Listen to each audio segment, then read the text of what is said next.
Hi there, welcome to PCMag Live. I'm Samara Lynn here with Sasha Segan, and we have a really cool show for you today. We'll, as usual, talk about the trending tech news. We will answer a reader-viewer question, and we also have a couple of cool things to show you, pulled from one of the our benches on the lab.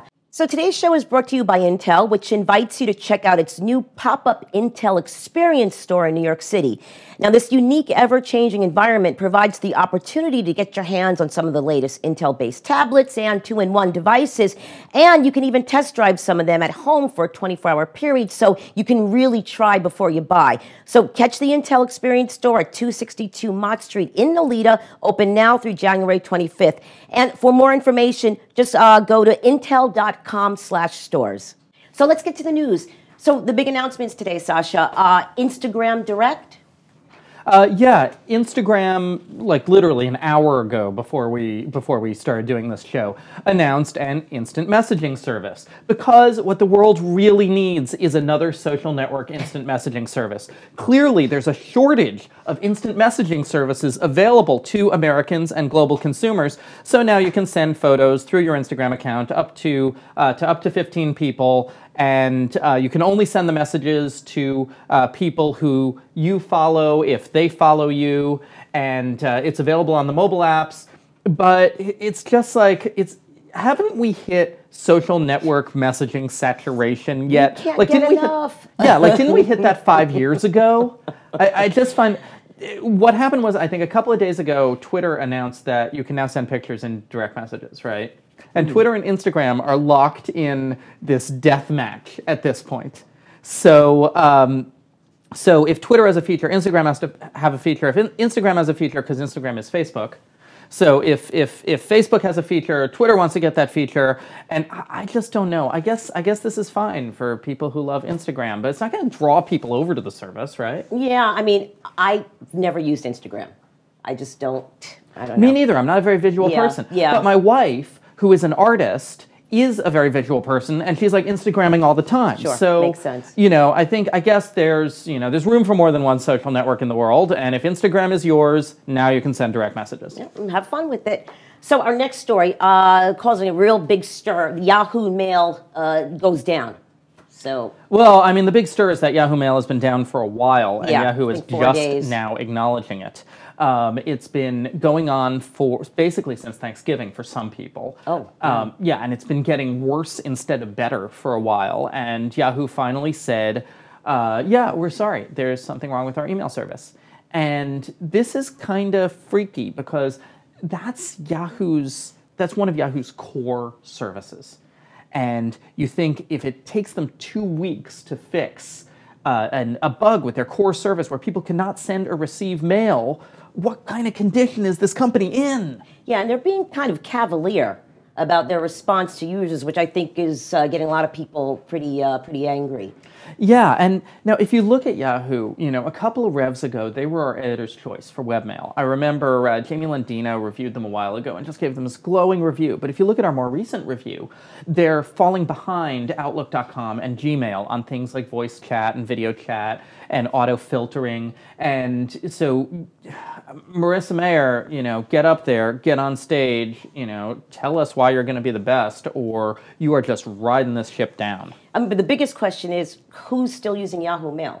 Millions of people, tens of millions. That shocked me. It's because email addresses are sticky. Nobody wants to have to change their email address. Well, let's see. Let's see what happens. Hopefully they'll get the ball up and running with that pretty soon. Another trending story is the government shut down this Bitcoin mint. Now, I don't even understand the idea of minting virtual currency. Well, the idea is that some people want to have physical objects of their currency. And so what this guy was doing was he will take your Bitcoin code, okay, and he will print it holographically on this golden coin and send you the coins. And so you have this physical coin that contains an image of the Bitcoin code. And then he'd take a little bit off the top. He'd take some tiny fraction of Bitcoin as the service. And these coins were called like Cascagius or something like that. I keep seeing the word. I keep not being able to quite pronounce it. And he processed $82 million in Bitcoins, turning them into these physical coins. And so the government, the big question here is that is Bitcoin money? And so the government has said, hey, you are a money transmission business. And he said, no, I'm not. Bitcoin isn't money. And they said, if it isn't money, what is it? Because no actual non-Bitcoin money is changing hands here.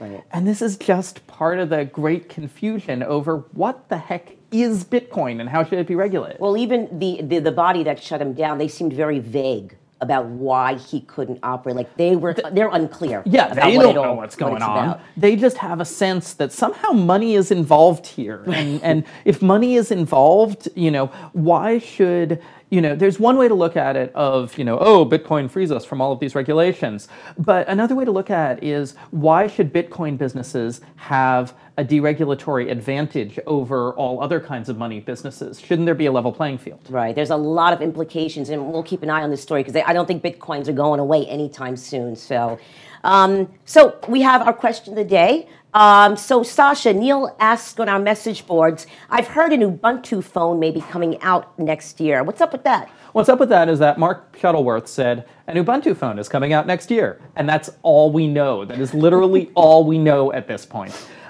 He says he has a deal with an OEM. He says he potentially has deals with carriers, but it is incredibly vague.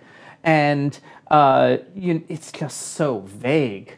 What would be the advantage of that? Ubuntu has this relatively cool phone and tablet OS that is very, very like the Ubuntu desktop OS. So you can run all the desktop Ubuntu programs, and it's a much more desktop experience than you see with a lot of phones and tablets nowadays. But they've just, the phone OS world is pretty crowded, and they've just had trouble finding a niche so far. They're not shooting for the real low end like Firefox. Android is so flexible, it covers so many different use cases. So Ubuntu's just trying to find a home here, and he says they're finding a home, but he's not giving details yet. Well, Neil, one thing for sure, when that phone does come out, Sasha will be one of the first in the industry to get it. So just keep your eyes focused on PCMag for that upcoming maybe review. So our one cool things of the day, toys. Sasha? Well, it's toys and an app. Because what Angry Birds has been doing, what Rovio has been doing, is releasing these new Angry Birds apps and these physical toys which unlock in-game purchases in the apps. Now, these toys are based on the most recent game, Angry Birds Go, which is this like karting game. It's basically Mario Kart with birds. And we have some reviews of it. The big problem with Angry Birds Go is that it is so dependent on these in-game purchases. This is an Angry Birds thing. I want to throw it at the camera here. Yeah! Go, pig camera. Okay, so the big problem with Angry Birds Go is that it's so dependent on in-app purchases. It's free to play, but you keep on having to put money into the slot machine so that you can keep playing. And I find that experience really frustrating. It just feels like a huge monetization machine. But I gotta say, these toys, I got the Angry Birds Death Star for my daughter, and she has been having so much fun with no app at all, just, building the Death Star and throwing birds at it. I wonder where she gets that from. Yeah, exactly. So the Angry Birds toys, quite cool. Angry Birds Go, good gameplay, but the constant in-app purchases are really getting on our nerves. There you go. I think that's it for us today. Thanks for joining us, and check out that Intel Experience store when you get a chance, and come join us again tomorrow. Have a wonderful day.